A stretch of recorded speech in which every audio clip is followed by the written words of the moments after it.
Hello everyone, how are you? I hope you're having a fantastic Friday today. And in today's video, I just wanted to show you how I myself write cold emails for B2B software companies based on value propositions and A/B testing, plus a quick demonstration that I just wanted to show you using this stuff, right?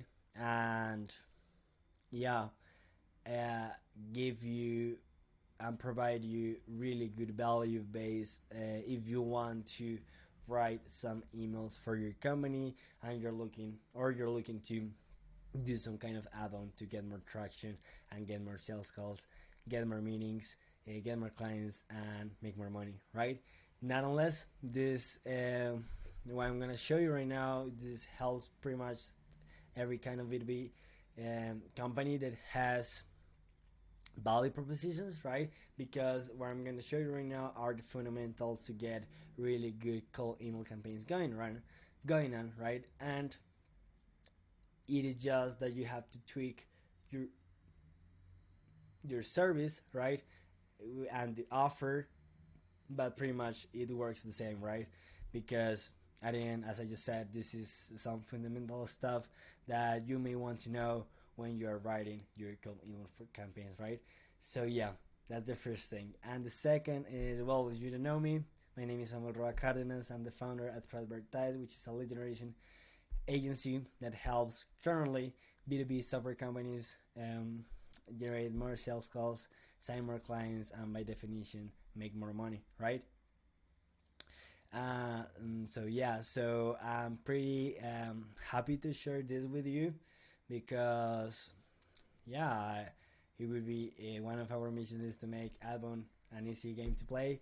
So here we are making some content for the people that are looking for it, right? So well, with no further ado, let's get straight into it. As I just said in today's video, I'll show you how myself personally write cold emails for B2B software companies based on their offer, value propositions, right? And how I A/B test them to get the best like performing angle and to print more and more paintings, right? So yeah, let's get straight into it. So I'll be minimizing myself right now and let's go. So the first thing first, and then for me personally, the most important thing is that when you are doing cold email campaigns, right, and pretty much any kind of advanced channel, the most important thing is your offer and making a list. And when I say making a list, it's a lead list, right, that needs that offer, right? This is the most important thing, right? Because if your offer is pretty good, right, but you're targeting the wrong people and it's irrelevant to them, anything of that is gonna matter, right? And it is the same if you have a really good target people, but your offer pretty much sucks, right? So, and when I mean about offer, right, it's not your service, right? When I said offer, is the outcome of the service that you are offering to the target list, to your target audience. And a quick example to this, right, is, for example, and playing with the B2B software companies example, like environment, I'll say, for example, if you are a cloud management company that helps B2B companies get their data managed in the cloud, right? So the outcome of that service is saving more time doing data management, so they can focus on other things, or they can focus or they can rely on their data to make better decisions in the future, right? So that's the outcome that they get. They save time, so by definition they are saving time, and they can rely on their data, right? So in the future they'll be making more and more money because their data is accurate and it helps them to make better decisions, right? So that's the thing. The offer is the outcome of your service, right? And this is something I'm going to explain below this video, just like further this video, right? But yeah, that's the first thing that I just want to address, right? That the most important thing is your offer and making a list that needs that offer, right? Okay, so for the sake of this video and for the sake of this explanation, I take a company who is a B2B software company, and I use it as an example to pretty much do all the stuff and explain uh, what I'm about to explain, right? So the company that I made like all this structure and the call emails, right, is Coxa. I don't know if I am spelling this, I'm saying this in the right way, but it's Coxa, which is a B2B software company that provides an AP platform that connects accounting software directly to corporate bank accounts, right? And not only that, bank accounts is also to treasury teams, right? Pretty much people who have a direct correlation to the bank, to transactions, and they do payments, right? So, based on what Coxa does, as I just said, one of the most important things is to get the lead list on point, right? To deal in the lead list, right? So, just doing a quick example, or just doing a quick like talk process, right? I found, right, that the best people that probably I don't know, man. I think I chose the wrong name to say, but for the sake of this video, I'm gonna tell you that it's Coxa, right? It's Coxa, right? Coxa. It's gonna be Coxa in this video, okay? So for Coxa, the best target market, right, and the best target audience are the decision makers that may want what Coxa may have to provide them is our CFOs, treasurers, accountants, financial analysts, financial controllers, account payable managers, heads of corporate banking partnerships, IT managers in charge of financial systems integration, right? This is the target market that you want to they may want to target, right, to sell them these services and close businesses, right? So what's the problem that Coxa solves, right? And this is pretty important because your prospects are solving the problem that you're solving without you currently, right? So currently they are solving the problem without you, right? So you may think,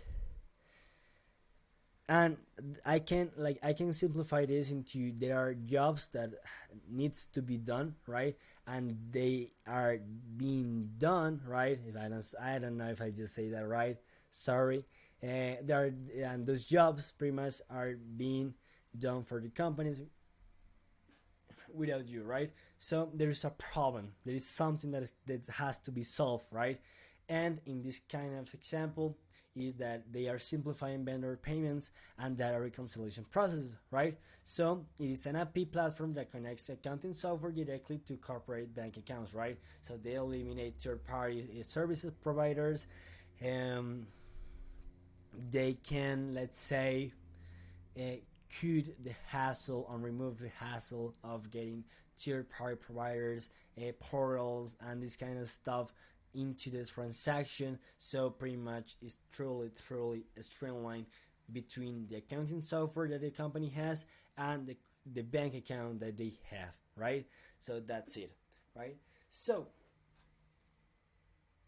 based on this problem, right, there are some, if we can analyze them, right, when we say that they are simplifying vendor payments and direct reconciliation processes, if we can think truly to this thing, right, they can help, right, throughout this thing. They can help in the best way using using different value propositions, right? And what I mean by that, what I mean by this, right, if I'm explaining myself right, is that in B2B, right, there are three main offers that every service may provide, right? So these three main things, the three main offers, or these three value propositions, or these three solutions, right, are saving time, right, as you can see right here in the video, saving time, saving money, right, or making more money, right? So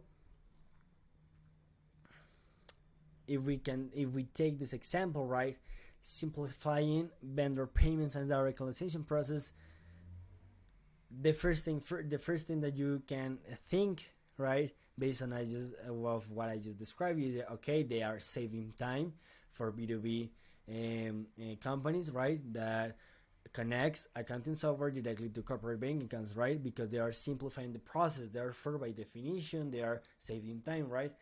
But if we, and this is the interesting part, right, if you take your service, right, and you can distill them down into these three value propositions where you can work on, right, to get really good cold emails, right? Because either way, your prospects may not want to save time, right, but they want to save money, right?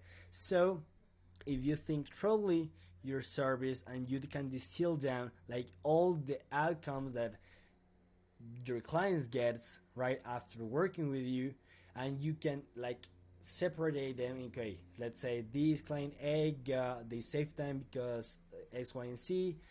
Clients B make more money because X, Y, and Z, and client C may save more money because X, Y, and Z.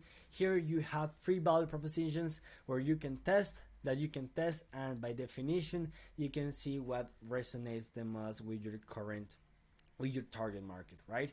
So to give you a more like context into these things is, for example, for Coxa, right, they save money, right, because Coxa reduces the need of manual financial operations and intermediary processing fees, automating the payments, right? So they directly are saving operational cost, right?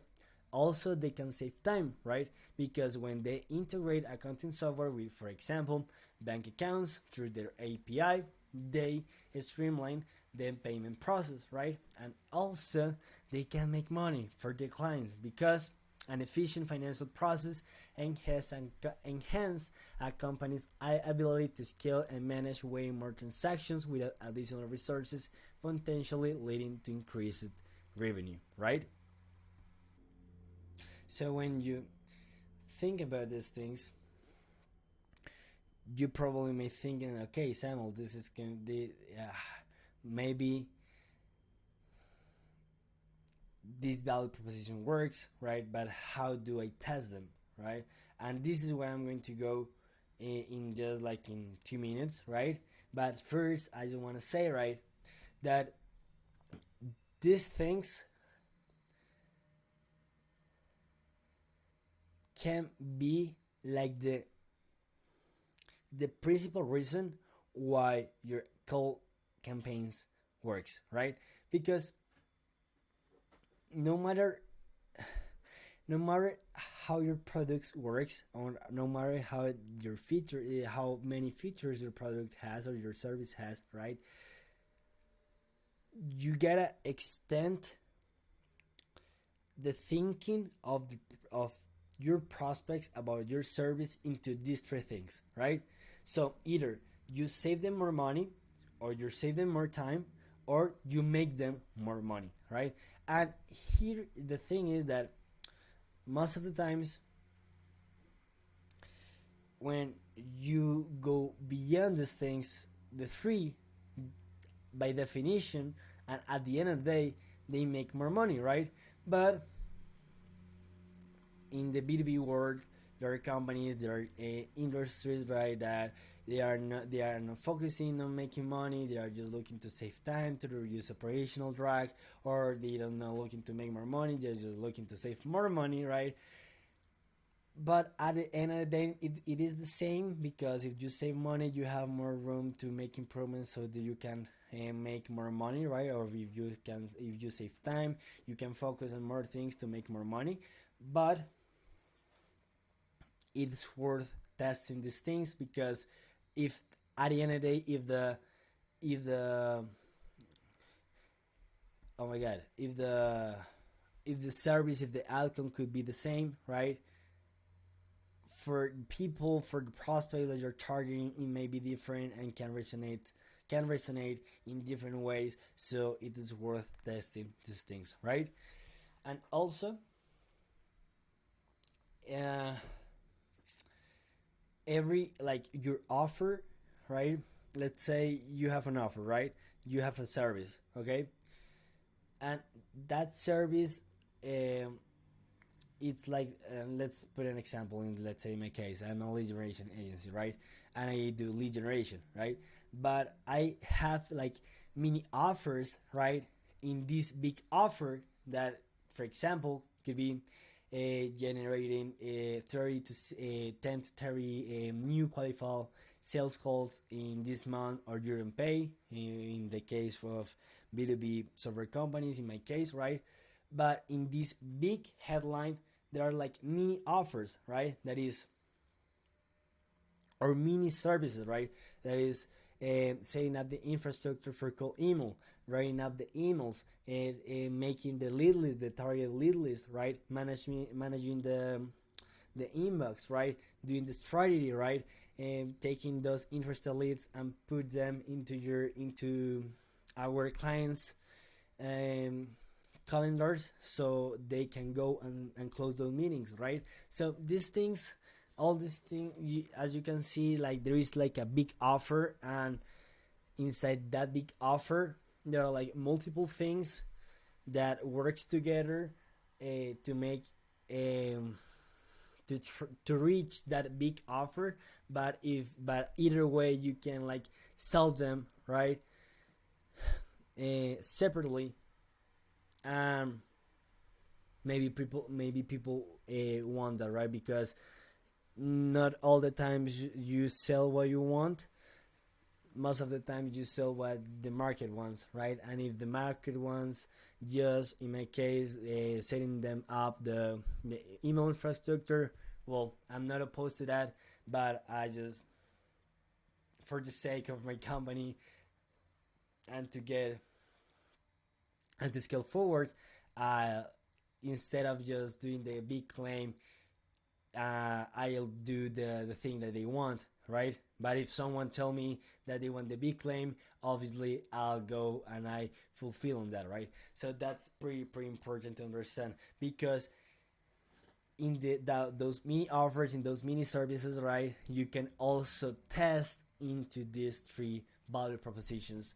So you have already, I always want to say that you always have room for improvement, and you always have things to test to get better results in your cold emails, right? And of course, there's gonna be a moment where you say, okay, probably this is the best campaign that we can launch, right?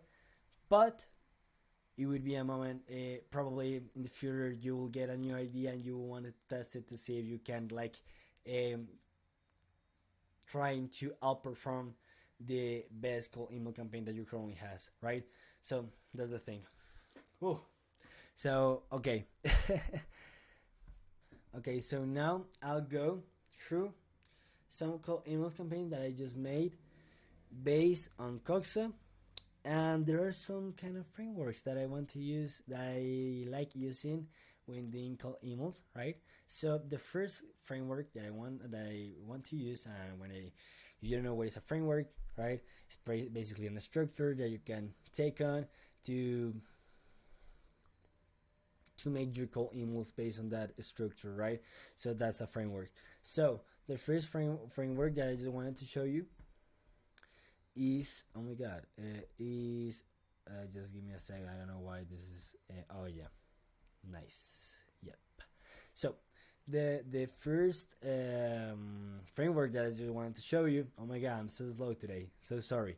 is trigger, question, credibility, and interest, right? And this is shout out to Josh Brown. This is the 40 framework from them for of him. Sorry. Oh my God, what's happening with my English? So sorry again. And well, this framework works really well. Again, shout out to him. If you want to know more about cold email, copywriting, cold email stuff, just go and follow him. He's a beast on these things, and yeah, this works really well. So let's go straight into it. So in the first, based on this trigger, is I just made a cold email campaign, and it goes like, John, not sure about you, but many of the CFOs we talk with say it's really hard to reduce manual financial operations without increasing processing fees. How have you been dealing with this? Right? Bob, CFO at New, automated his payments processes, saving up to $45,000 in 3 months using our financial API infrastructure. Open to learning how we can do this for you, right? So here, this is a really good cold email if I'm gonna be really honest with you. Here, each word is a sentence, right? So the trigger is when you say why you and why now. So why you, because you're a CFO. Why now, because after talking with multiple CFOs, we have seen that it's really hard to reduce manual financial operations without increasing processing fees, right? So that's the trigger. That's the reason why we are contacting our people, right? Then it goes the question. The question is another question that you want to ask, that you want to illuminate a new problem, right? Or you just want to be curious and be really genuine and say, hey, John, how have you been dealing with this, right? This is the second line. The third line is the credibility of a third party that says like, this thing that you're going about to pitch me, right, has worked for another person that is a CFO, right? And probably new. I just like made up this example, right? Probably new is a company that could be relevant to the people that you're contacting, right? And we can do this in clay, which is really awesome to work with, but that's for another video, like working on clay. Yeah, it's another stuff. And it could be relevant for them, and can say, hey, I know about New is one of my competitors, or New is the same industry than mine, right? So I'm gonna listen because it shows credibility, right? And then is interested, and here in interest, is the CTA, right? And here I just said open to learning how we can do this for you. We are not asking for time, we're not asking for a sales call right away. We're looking for interest, right? And we want to gain some interest in the first place, to put ourselves in front of the door of their company, and then if they're interested, we can go and pitch them a sales call, so then we can go to the sales call and we can close them, right? How easy is it, right? So this is the first framework. It's trigger, question, credibility, and interest, right? The second framework, right, is trigger, question, offer, interest. Here we just changed the credibility to the offer, right? So again, the same first line. John, not sure about you, but many of the CFOs we talk with say it's really hard to reduce manual financial operations without increasing processing fees, right? How have you been dealing with this? At Coxa, right, the company, we can help you reduce your intermediary processing fees by 75% without setting up a new bank portal, no code implementation, and money back if you are not satisfied with the platform. Worth a shot, right? So it's pretty much the same thing, but you are changing the credibility to an offer that in this case is really hard to say no, because you're just resolving a question that they possibly may have, that okay, this thing, do I need some code implementation? No, you don't.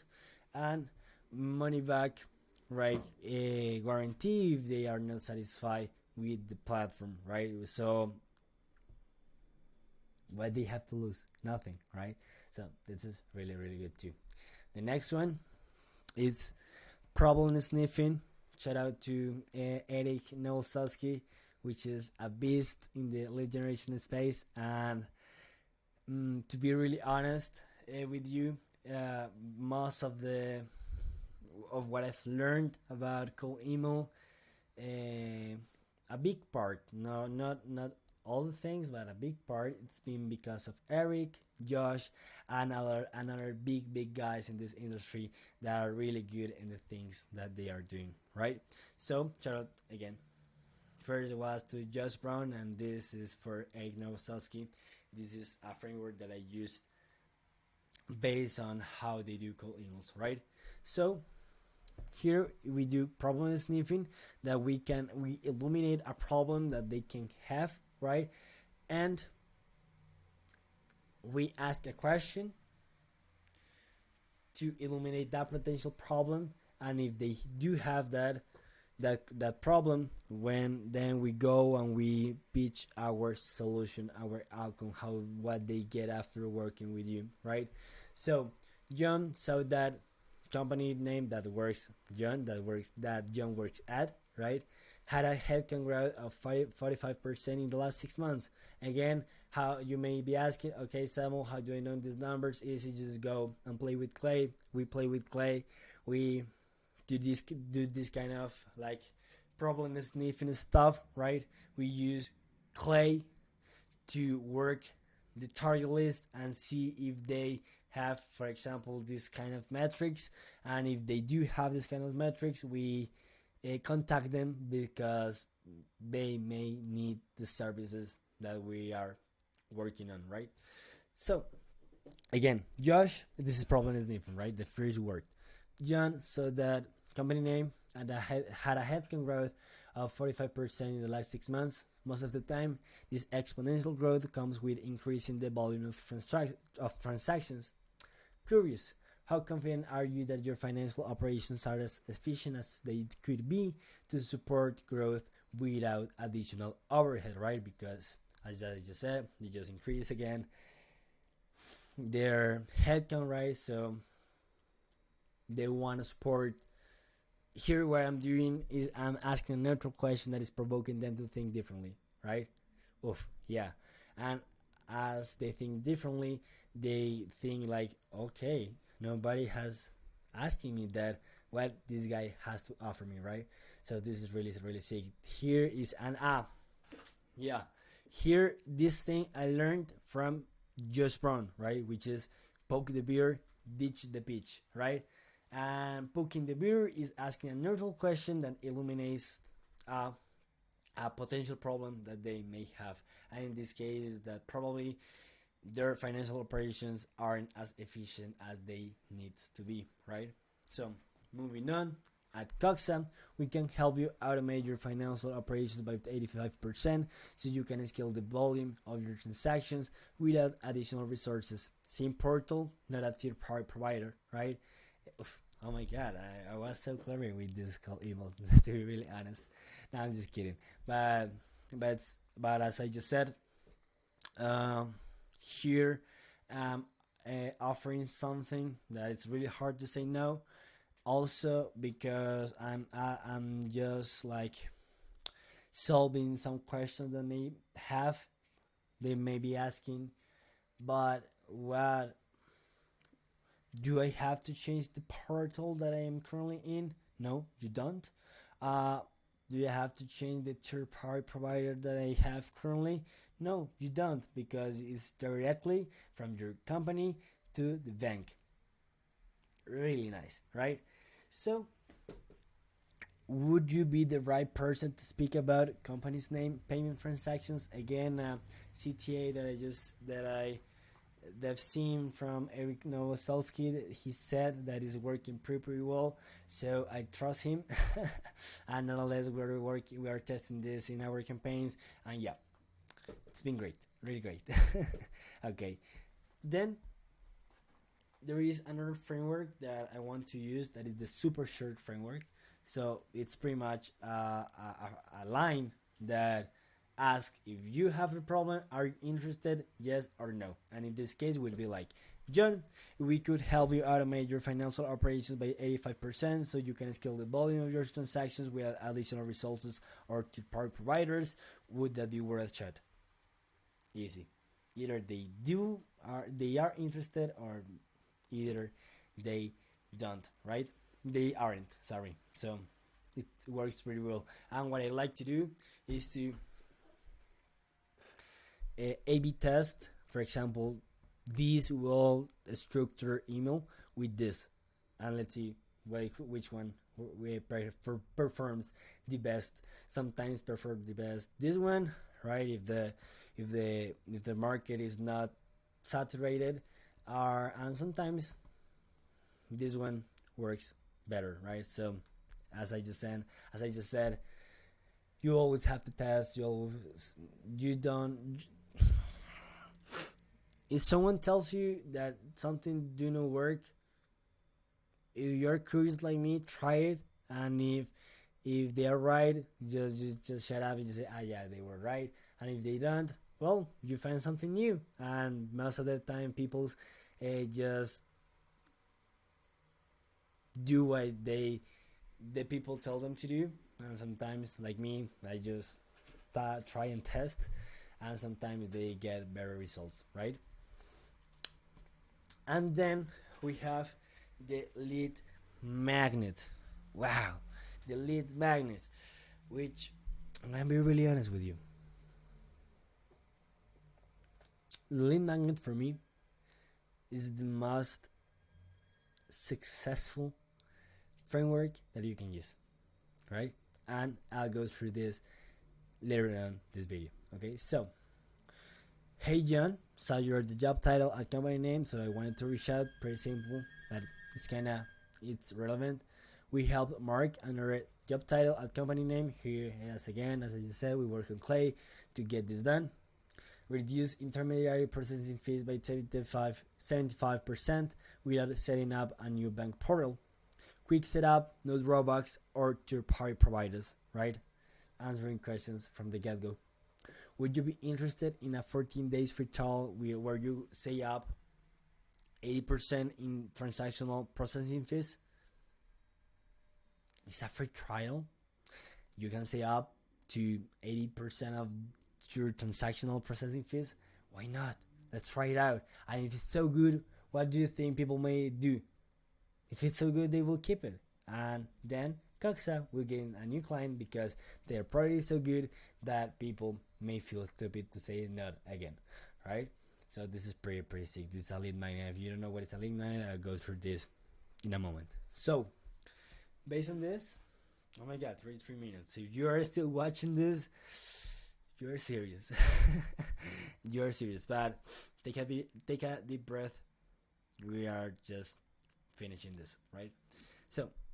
So key things to keep in mind when writing cold emails, right? And this works with every industry, not only in software, in every industry in the B2B space. So first thing, be crispy. I just saw in the emails, I don't use back terms like supercharged, just, skyrocket, right? It means nothing, right? Skyrocket your sales, supercharge your cold emails. That means nothing, right? Here I'm being really crispy.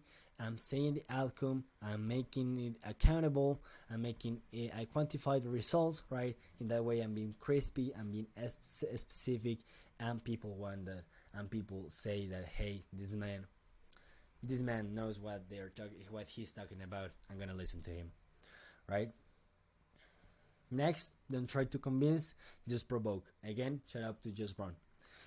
When people feel someone is trying to convince them, they push back and they don't want to feel pressured, right? That's why you ask a bigger question. That's a neutral question that illuminates a potential problem that either way they have or they don't, right? You're provoking, not convincing. It's different, okay? So, like this one. Curious, how confident are you that your financial operations are as efficient as they could be to support growth without additional overhead, right? Pretty interesting. And it's provoking them to think differently, and people like that, right? Because as just Judge says, people convince themselves from what they say out of their mouth rather than what the salespeople tell them to do, right? So that's important. Then cut the fluff. Again, be granular and specific. The context is the targeting you have and the trigger you choose, right? They can simply look at your domain and look at all the 1001 features you have, right? So be specific, go straight to the point. Then don't sell the features, sell the outcome, and this is important. Here, I just want to ask you a question. Here, where I sell the features about Coxa, where? Anywhere. Yeah, exactly. Anywhere. I sell the outcome. We can help you automate your financial operations by 85% so you can scale the volume of your transactions without additional resources. Voila, that's an outcome. Next, reduce intermediary processing fees by 75% without setting up a new bank portal. Voila, outcome. Even though here, it's the same thing. Yeah, saving up $45,000 in 3 months using our financial API infrastructure. That's an outcome from a CFO. That is credibility and as a case study. Good, right? This is important. And why is important? Because I talk about the end result that the prospects will have. So I'm selling the outcome, what they get after working with the company. They don't care about how vetted your team is. They care about what you can do for them, as an example, right? Low friction CTAs. Imagine a cold email is a funnel, right? So you want to get the prospects to the next step as frictionless as possible. If your offer is good, I'm not opposed to asking for a meeting straight away, but I would rather still gauge some interest first, right? So this is important because there is a lot of friction in a cold email because it's a prospect that do not know you, right? And why they should listen to you, right? So first, it's pretty important, and this is important to address because people want to do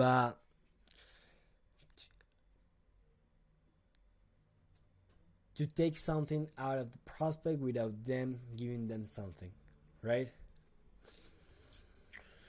And when you gauge interest first, what you're doing is that you're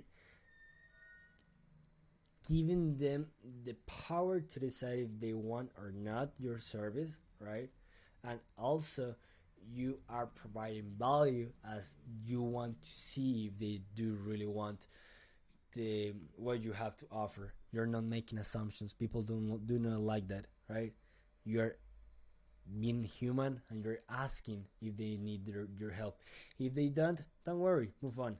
But at least, right, you're gaining trust and you're putting yourself in the best way in front of your prospect. Okay? Then it must be relevant and conversational.